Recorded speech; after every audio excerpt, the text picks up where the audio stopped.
سلام، من مانی هستم و شما دارید اپیزود 7 از فصل دوم پادکست مینیمال شیم رو میشنوید.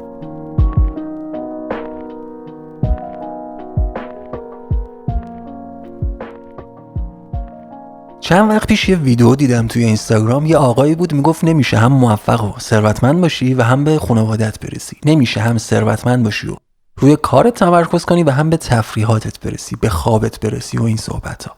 افرادی مثل بیل گیتس رو هم مثال میزد که اونا هم مثلا افرادی هن که فقط توی کارشون موفقن و زندگی موفقی نداشتن هیچ وقت. و خیلی زننده به نظر من رسیدن این حرفا و البته همینطور تأمل برانگیز. یعنی واقعا کسی مثل بیل گیتس توانایی ایجاد تعادل رو توی زندگیش نداره؟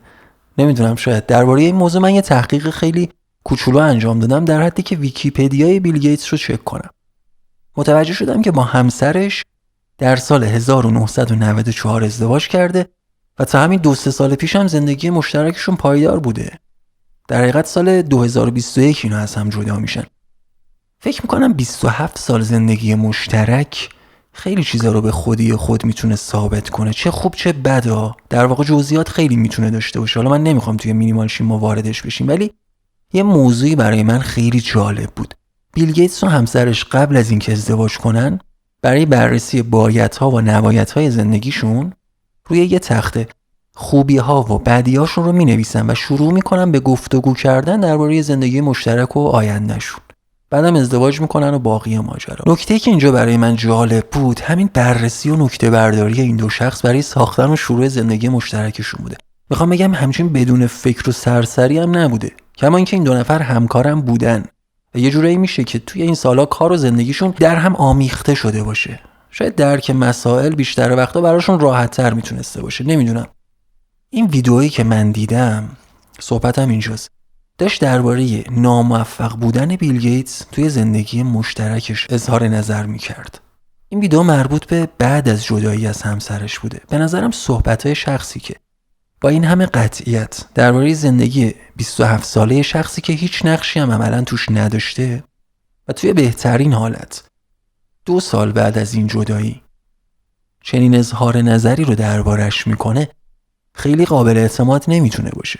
گرچه دلیل جدایی اینا چیزی که توی رسانه‌ها اعلام شده هم باز مستقیما ارتباطی به تعادل بین موفقیت و کار و زندگی شخصی نداشته. نه که قابل دفاع باشه ها دلیل جداییشون. بحثم اصلا چیز دیگه ایه.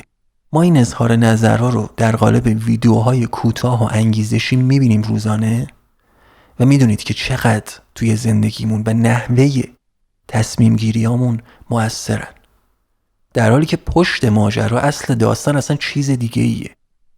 امروز میخوایم درباره همین موضوع کمی عمیق‌تر و دقیق‌تر صحبت کنیم. اینکه واقعاً چقدر میشه تعادل بین کار و زندگی شخصی رو حفظ کرد و چقدر زندگی مینیمالیستی و این موضوع با هم مرتبطن و همه اینا رو میخوایم وصلشون کنیم به مسئله موفقیت و تعریفمون از این مقوله. این بررسی لزوماً درباره زندگی زناشویی نیست، اون فقط یه مثال بود. اینکه ایجاد این تعادل ممکنه در شکی نیست به نظر ما، البته، اما اینکه چقدر ممکنه مسئله ماست. همونطور که میدونید ما توی این فصل سعی کردیم بیشتر راهکار و تکنیک ارائه بدیم. توی این اپیزودم برای ایجاد این تعادل یه تکنیک و روش خیلی کاربردی بهتون قرار بگیم. من و فرناز این تکنیک رو مثل تکنیک‌های دیگه‌ای که قبلا بهتون گفتیم خودمون استفاده کردیم و به شدت نتیجه‌اش رو دیدیم. میرسیم بهش.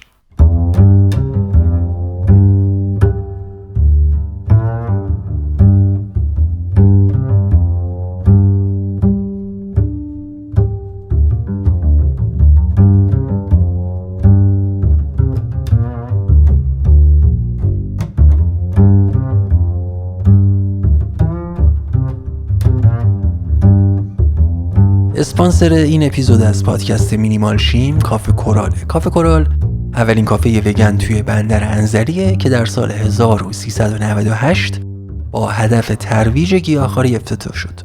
بیشتر افراد توی اولین مواجههشون با کافه کورال این تجربه مشترک رو دارن که انگار چند سال صاحبین اون کافه رو میشناسن. کافه کورال یه فضای دلی و خاصه و علاوه بر این که شما رو عاشق گیاهخواری میکنه، تبدیل به یه پاتوق دنج و دلنشین هم میشه براتون. اگه اونورا زندگی میکنین یا روزی به بندر انزلی سفر کردین حتما یه سر به کافه کورال بزنید.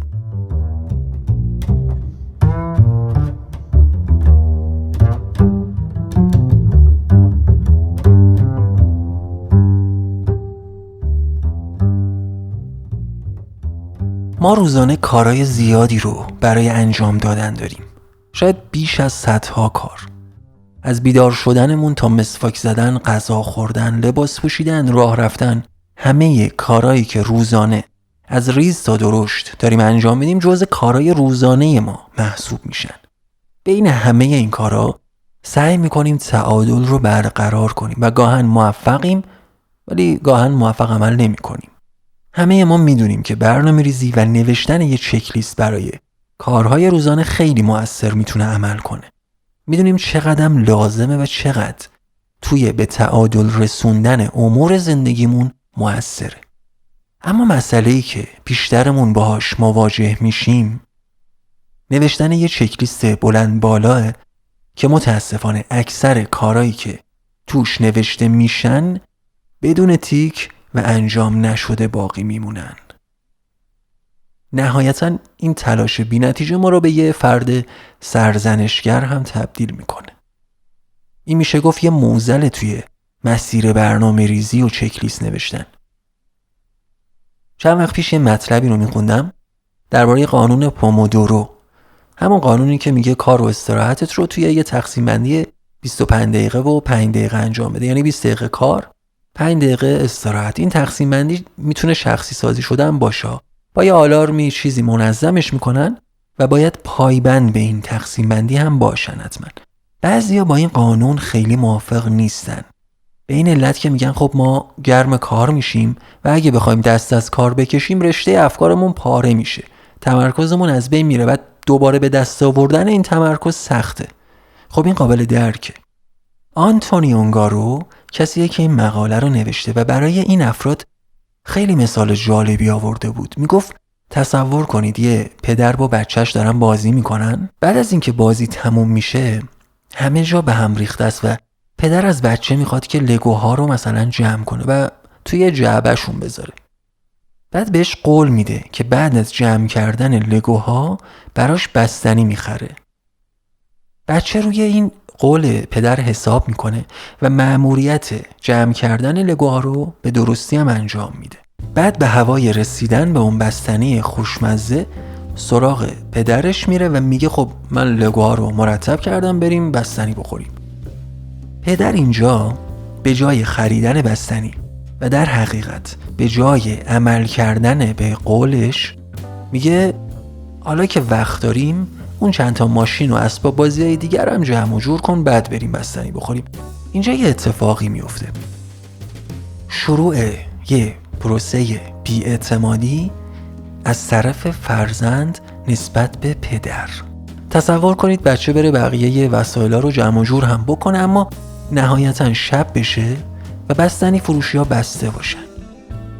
اون بچه تمام انرژی و ذوقش رو توی مرتب کردن لگوها به خرج داده که در ازاش یه بستنی به دست بیاره، اما اتفاقی که میفته نرسیدن به بستنیه. این اتفاق و این نوع بدقولی ها ممکنه چند بار تکرار بشه و این بی‌اعتمادی قوی‌تر و پررنگ‌تر بشه. در نهایت ما با یه بچه‌ای که هیچ اعتمادی نسبت به والدینش نداره طرفیم. با یه بچه‌ای که همش سعی داره وظایفش رو پشت گوش بندازه و به اصطلاح با یه بچه بپیچون طرفیم. و این از کجا ناشی میشه؟ از یه بدقولی کوچیک. حالا تصور کنید اون پدر اولین بار به قولش عمل کرده بود و همینطوری هم پیش رفته بود. نتیجه کاملا برعکس میشد. خیلی به درست و غلط بودن کل ماجرا کاری ندارم چون مسئله تربیت کودک خیلی به نظرم پیچیده تر از این حرفاست و ما نمیتونیم واردش بشیم.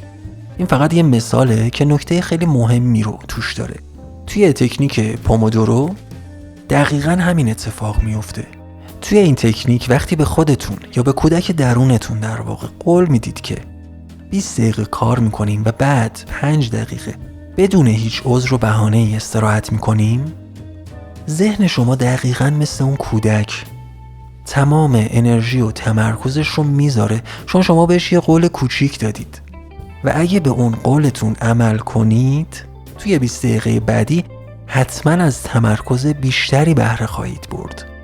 و اگه برعکسش رو انجام بدیم تبدیل میشیم به یه آدمی که فقط کار میکنه و هیچ احترامی به خودش و بدنش قائل نیست. اینجا مسئله ما تکنیک پومودورو نیست. میخوام به یه چیزی برسم. یه نکته‌ای درباره چک لیست نوشتن وجود داره که کمتر بهش توجه شده. ببینید ذهن ما همونطور که خیلی از محققان حوزه مباحث ناخودآگاه بهش زیاد اشاره میکنن علاقه‌ای به چیزای جدید نداره. در حقیقت مسئله‌ای که داره اینه که میخواد از همون محافظت کنه و این محافظت خب مستلزم اینه که ما رو در امنیت کامل ایزوله کنه دیگه. اینه که هر چیزی که به نظرش ناآشنا میاد رو پس میزنه و با خودش اینطوری تحلیل میکنه که خب تا اینجا که همه چی امن و امان بوده، چرا یه چیز ناشناس و وارد این دایره امن بکنم که معلومم نیست تهش چیه، چه خطراتی داره. پس تمام تلاشش رو میکنه که باهاش مقابله کنه و این کار رو به بهترین نحو انجام میده. شگردای خیلی زیرکانه‌ای بلد ذهن. به هر حال با توجه به این شناخت سطحی که از ذهن پیدا کردیم پس به این نتیجه میرسیم که نه تنها نوشتن یه برنامه روزانه بلند بالا بلکه حتی یه کار جدید هم حتی بدون وارد کردن به چکلیست خاصی مقابله و مقاومت ذهن رو در پی خواهد داشت. خب حالا چی کار باید کرد؟ گفتم که آخر این اپیزود تکنیک و راهکاری رو بهتون قرار معرفی کنم که بتونید لیست روزانه خودتون رو بنویسید و تا پایان روز به راحتی آب خوردن همه کارهای موجوده توی لیست رو هم انجام بدید و تیک هم بزنید. یادتونه درباره افکار مینیمال کلی صحبت کردیم. میدونم که هنوز خیلی سواله براشون که خب آخه چطور میشه تفکر مینیمالیستی داشت، افکار اضافه رو حذف کرد و فضا به افکار و اولویت‌های مهمتر داد. همیشه یه چیزی، یه عاملی پیدا میشه که این نظم و این روند رو مختل کنه. این روش، همین روشی که میخوام بهتون بگم، یکی از راه‌های به شدت تاثیرگذار برای رسیدن به اون تفکر مینیمالیستیه که صحبتش رو بارها کردیم.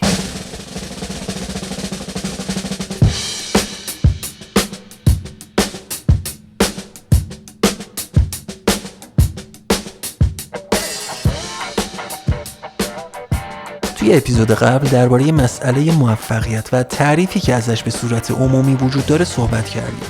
درباره اینکه ما همه قهرمان‌های زندگی خودمونیم و قهرمان‌ها همیشه پیروز نمیشن. هر کسی روش و مسیر خودش رو داره و باید اون مسیر شخصی سازی شده خودش رو پیدا کنه یا بسازه.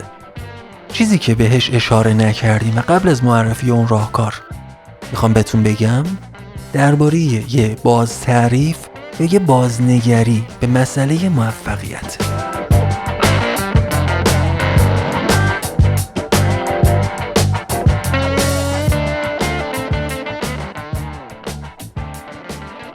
ما آدما عادت داریم و اینطوری یاد گرفتیم که از هر چیزی بت‌سازی کنیم. این بت‌سازی درباره آدم‌ها هست، درباره کلمات و عقاید هم هست.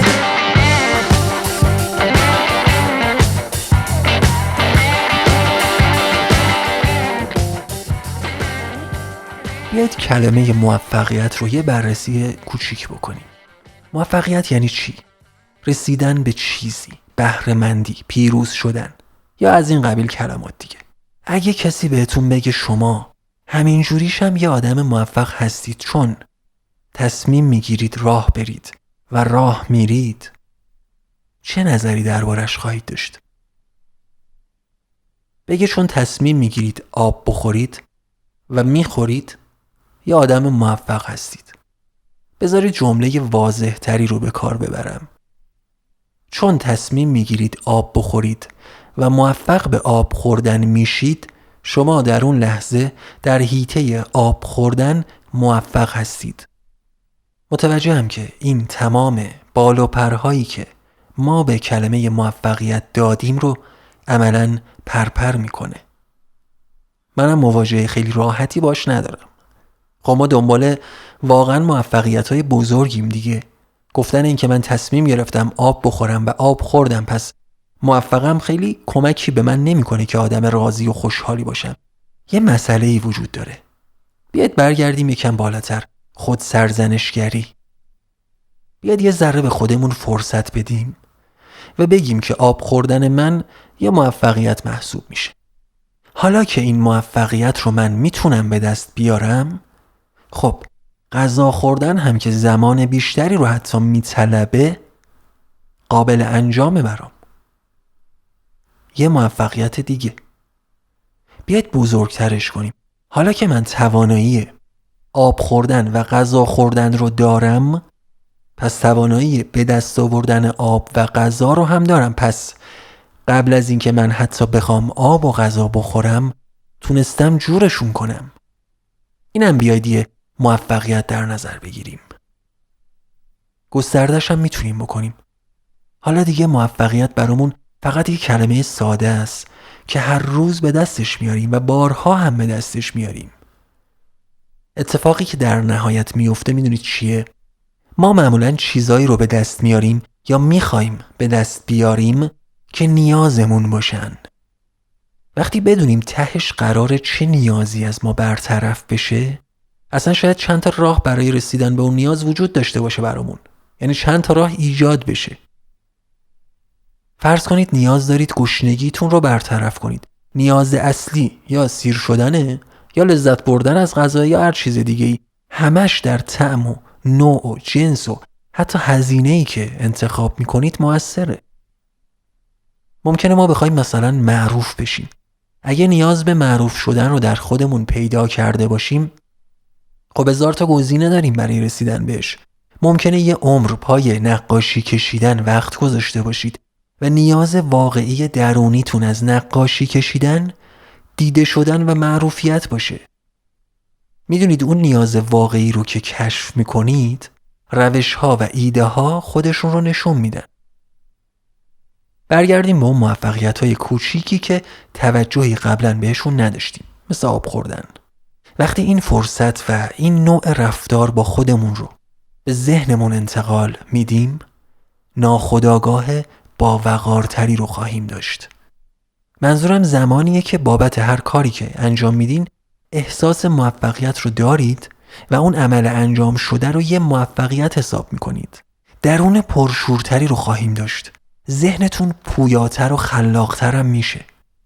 دیدید وقتی از یه بچه به خاطر یه موفقیت کوچیکش تشکر میکنیم چه رفتاری رو نشون میده؟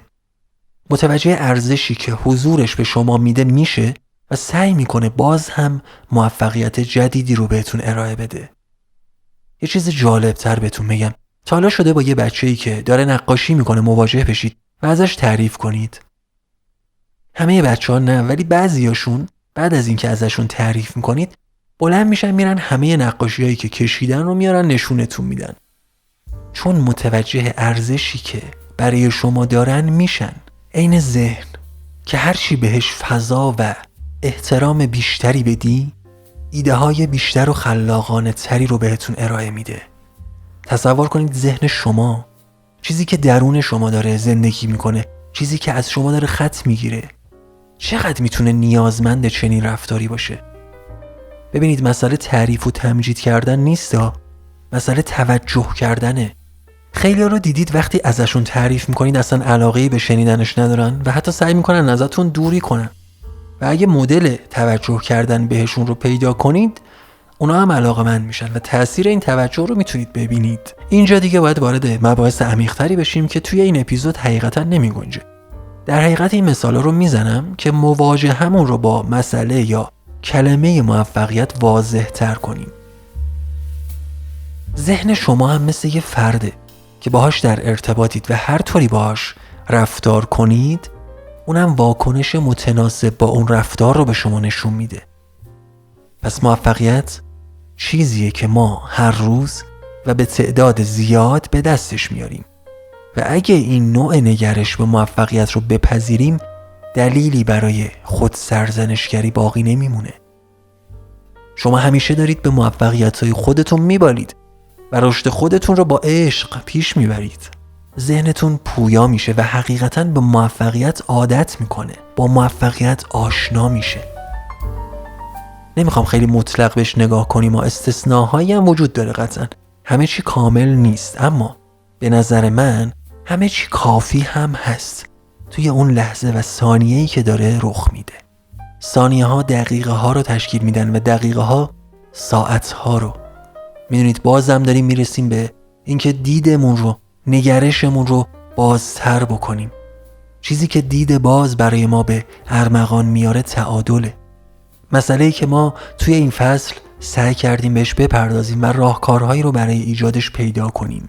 دیدن خودمون، دیدن زحماتمون، دیدن تلاشامون، دیدن راه رفتنهامون، دیدن خنده هامون، دیدن رفتارهامون. توی چند کلمه بخوام خلاصه کنم، توجه کردن به خودمون.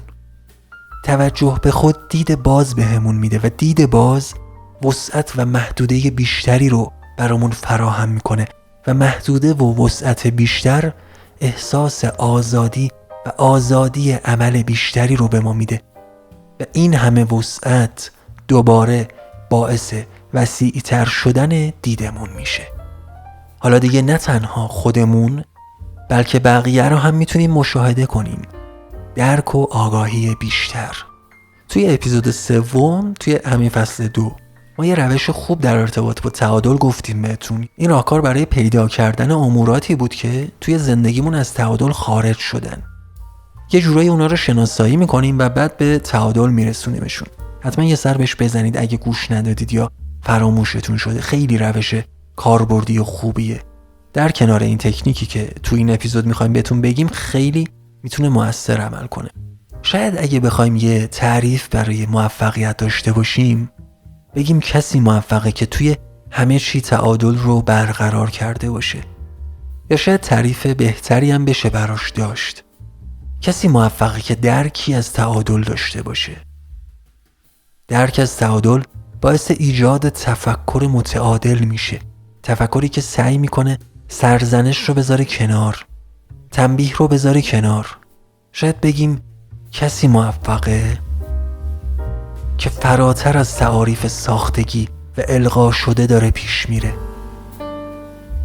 کسی که زندگی شخصی سازی شده خودش رو داره، خودش نیازهاش رو شناخته و مسیرش رو انتخاب کرده. حد تعادل زندگیش رو خودش تعیین کرده، نه تعاریف عمومی که برای هر کسی میتونه متفاوت عمل کنه. ولی آیا همه این حرفایی که زدیم به این معنیه که ما قرار نیست موفقیت‌های بزرگی رو به اون شکلی که قبلا ازش توی ذهنمون داشتیم به دست بیاریم؟ نه. هممون دنبال پیشروی و رسیدن به آرزوها و اهدافمون هستیم. پس به سمتشون میریم بدون توقف. میدونید ما میتونیم هر طوری دلمون بخواد زندگی کنیم. سختی بدیم به خودمون، راحت طلب باشیم، اهداف بزرگ داشته باشیم یا اصلا بدون هدف باشیم. مسئله‌ای که اهمیت داره احترامه. همون توجه کردن به خودمونه. احترام همیشه به معنی خوشرویی و مهربونی و اینا نیست. احترام یه وقتی سخت گرفتنه، یه وقتی آسون گرفتنه، یه وقتی سازشه، یه وقتی جنگیدنه و همه اینا رو توجه مداوم ما به خودمون تعیین میکنه. شدتش رو، اثرش رو، مسیرش رو. پس ما نمیخوایم توقعمون رو از خودمون یا زندگیمون بیاریم پایین و تبدیل به افرادی قانع و بدون توقع بشیم. نه، اتفاقاً برای رسیدن به اون اهداف و موفقیت‌های بزرگی که برای ذهنمون بزرگشون کردیم میخوایم قدم برداریم. بریم سراغ تکنیک.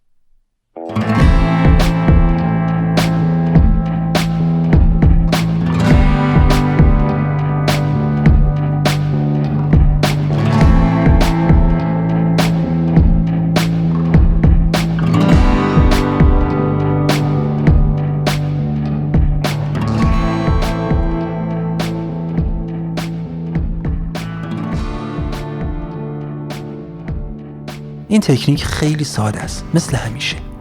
توی این تکنیک کارهای روزانه‌تون رو لیست میکنید و هر کدوم رو که انجام دادید تیک میزنید. اما این چک لیست با چک لیست های دیگه یه تفاوت داره. توی این چک لیست کارهای سخت و خیلی مهمتون رو نمی نویسید. فقط کارهای معمولی، مثل آب خوردن، مسواک زدن، ناهار خوردن، لباس پوشیدن. کارهایی که هر روز دارید بدون اینکه بهشون توجهی کنید انجامشون میدید. نیازی هم نیست ریز بریز همه رو بنویسید. در حد 10-15 کار روزانه‌ای که مطمئنید هر روز دارید انجامشون میدید. بیشتر و کمتر هم شد باز مشکلی نداره. مثل همیشه بدون محدودیت و آزادانه این تکنیک رو انجام بدید. حالا در طول روز هر کدوم از کارهای توی لیستتون رو که انجام دادید تیکش رو هم میزنید. همینو بس. بعد از یه مدتی که متوجه شدید دارید منظم این تکنیک رو انجام میدید، یه کار جدید اضافه کنید به لیستتون. یه کاری که روتینتون نیست. یه مدت هم اینجوری پیش برید. هر روز یه دونه کار جدید و خارج از روتینتون رو اضافه کنید. یه دونه کارا، یعنی اینجوری نباشه که امروز یه کار اضافه کردید فردا 2 کار اضافه کنید. نه، هر روز یک دونه فقط کار. چند وقت که پیش رفتید اون یه دونه کار رو حالا 2 کنید و همینطور پیش برید تا برسید به چند تا کار جدید و الی آخر. خودتون طی مسیر متوجه میشید که باید چطوری پیش برید. فقط تأکید میکنم اصلا عجله نکنید توی اضافه کردن کارهای جدید.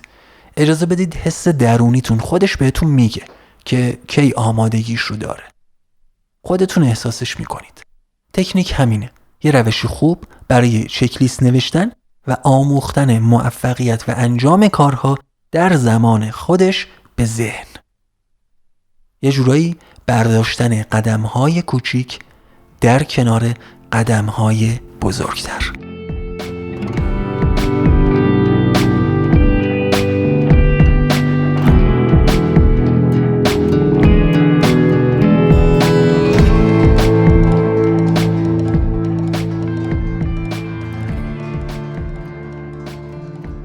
اتفاقی که توی این تمرین میفته همون توجه کردن به خوده. ما به ذهنمون موفق شدن و تیک خوردن کارها رو یاد میدیم و عادتش میدیم به موفق بودن. ذهنمون همیشه احساس موفق بودن داره. این یه طرف قضیه. از طرف دیگه اتفاقی که میفته اینه که ذهن اون تیک زدن رو فقط میبینه. اینکه هر بار با یه تیک زدن یه حس خوب داره بهش منتقل میشه، پس تمام تلاشش رو میکنه اون تیک رو به دست بیاره و هر طوری شده تعداد تیک های بیشتری رو برای خودش داشته باشه. و چون از کارهای کوچیک شروع میکنیم و موفقیت های کوچیک رو با ذهنمون جشن میگیریم، مواجهش با موفقیت راحت‌تر و ساده تره و کم کم بزرگ میشه. دیگه کمتر تنبیه میشه، کمتر سرزنش میشه، چون دلیلی برای سرزنش شدن وجود نداره. بعد از یه مدتی دیگه نیازی نیست کارایی مثل آب خوردن و کارای روزمره رو بنویسید توی اون لیست، ولی نوشتن چند تاشون بدم نیستا. منتظر شنیدن تجربیاتتون از موفقیت هستی. مجموعه مینیمال شیم رو میتونید با دنبال کردن مجله مینیمال شیم، تاکشوی مینیمال شیم، پادکست مینیمال شیم، وبسایت و اینستاگرام مینیمال شیم همراهی کنید. مراقب خودتون باشید و یادتون نره زندگی میتونه بهتر از این باشه، حتی اگه انتظار بهترین ها رو نداشته باشید.